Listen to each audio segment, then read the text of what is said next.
Assalamualaikum warahmatullahi wabarakatuh. Halo Bapak Ibu guru hebat. Kita semua tahu bahwa dalam kurikulum Merdeka, perencanaan pembelajaran bukan lagi hanya sekedar membuat RPP atau silabus seperti dulu, tapi kita dituntut untuk memahami dan menganalisis capaian pembelajaran, kemudian menurunkannya menjadi alur tujuan pembelajaran dan tujuan pembelajaran. Nah, mungkin banyak di antara kita masih bingung bagaimana sebenarnya proses menganalisis CP itu dan bagaimana cara menyusunnya menjadi ATP dan TP yang mudah dipahami, logis, dan sesuai dengan capaian yang ingin dicapai oleh siswa. Untuk memahaminya, mari kita bahas langkah demi langkah dengan contoh nyata agar lebih mudah dimengerti. Capaian pembelajaran atau CP adalah deskripsi tentang kemampuan yang perlu dicapai oleh peserta didik pada akhir satu fase belajar. CP tidak sekedar berisi kompetensi pengetahuan, tetapi juga mencakup keterampilan dan sikap. Misalnya, untuk mata pelajaran IPA kelas 7 yang berada di fase D, salah satu CP-nya berbunyi seperti ini. Peserta didik mampu memahami struktur dan fungsi organ pada makhluk hidup serta keterkaitannya dalam sistem kehidupan.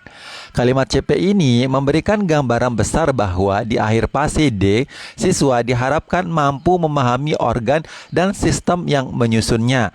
Tidak hanya tahu nama-nama organ, tapi juga bagaimana organ-organ itu bekerja bersama. Nah, dari CP yang luas ini, tugas guru adalah menganalisis. Di antaranya, 1. Apa kompetensi utama yang ingin dicapai? 2. Apa konsep-konsep kunci yang muncul? Ketiga, apa urutan logis materi agar siswa bisa sampai ke sana?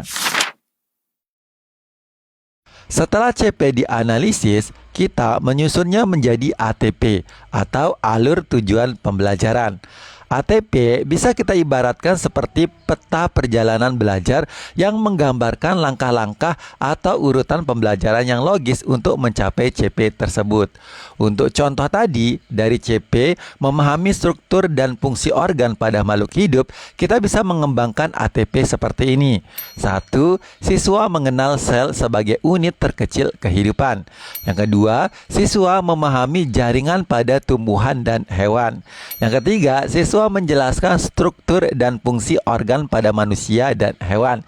Yang keempat, siswa menganalisis keterkaitan antar organ dalam sistem organ, misalnya sistem pernapasan, pencernaan, atau peredaran darah. Yang kelima, siswa menyimpulkan pentingnya keterpaduan sistem organ untuk menjaga kehidupan makhluk hidup. Nah, urutan tersebut adalah contoh alur pembelajaran dari yang paling sederhana, yaitu mengenal sel, menuju yang lebih kompleks, yaitu hubungan antar sistem organ.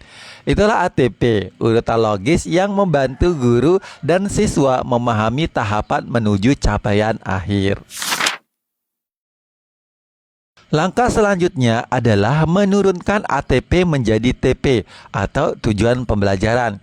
Kalau ATP adalah peta perjalanan besar, maka TP adalah tujuan kecil di setiap pemberhentian perjalanan, yaitu hasil belajar spesifik yang ingin dicapai dalam satu atau beberapa pertemuan. Mari kita ambil satu contoh dari ATP tadi, yaitu siswa mengenal sel sebagai unit terkecil kehidupan. Nah, tujuan pembelajarannya bisa kita jabarkan menjadi beberapa TP seperti 1. Peserta didik dapat menyebutkan bagian-bagian sel dan fungsinya. Yang kedua, peserta didik dapat membedakan sel tumbuhan dan sel hewan. Yang ketiga, peserta didik dapat menjelaskan bahwa semua makhluk hidup tersusun atas sel. Nah, TP inilah yang nantinya menjadi dasar guru untuk membuat kegiatan pembelajaran, asesmen, dan bahan ajar.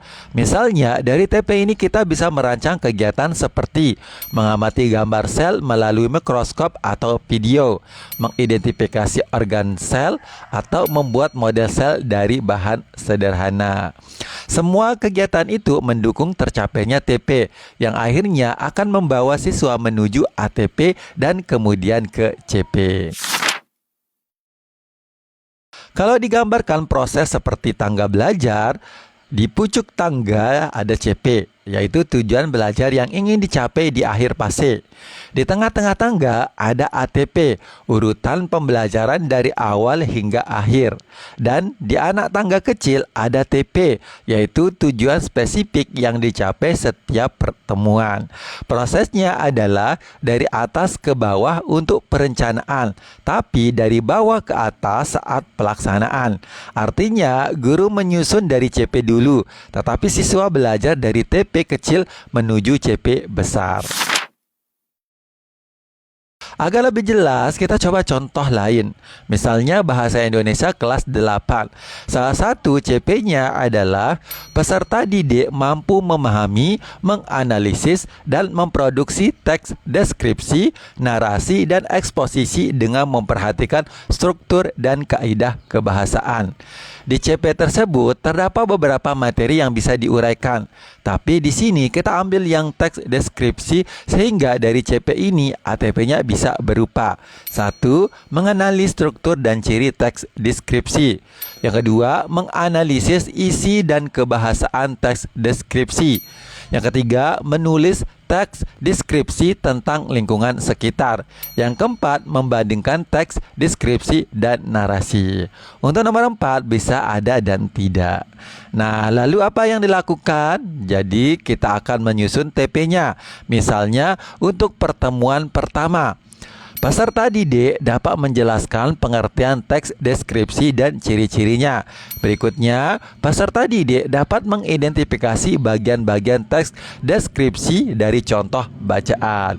Dengan begitu, guru tahu arah pembelajaran, kegiatan yang relevan, dan asesmen yang sesuai. Jadi, proses menganalisis CP menjadi ATP dan TP adalah langkah penting agar pembelajaran kita terencana dengan baik. Dari CP, kita tahu arah besar pembelajaran. Dari ATP, kita punya urutan langkah yang jelas. Dan dari TP, kita tahu apa yang harus dicapai setiap pertemuan.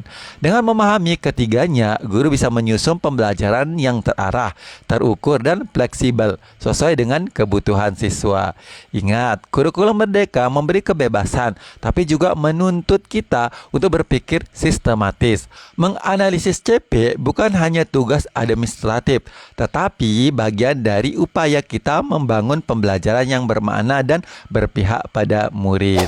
Semoga penjelasan ini membantu Bapak dan Ibu guru memahami cara menganalisis CP menjadi ATP dan TP dengan lebih mudah. Mari terus belajar, berbagi praktik baik, dan berinovasi untuk pendidikan yang lebih merdeka dan memerdekakan. Wassalamualaikum warahmatullahi wabarakatuh. Bye-bye.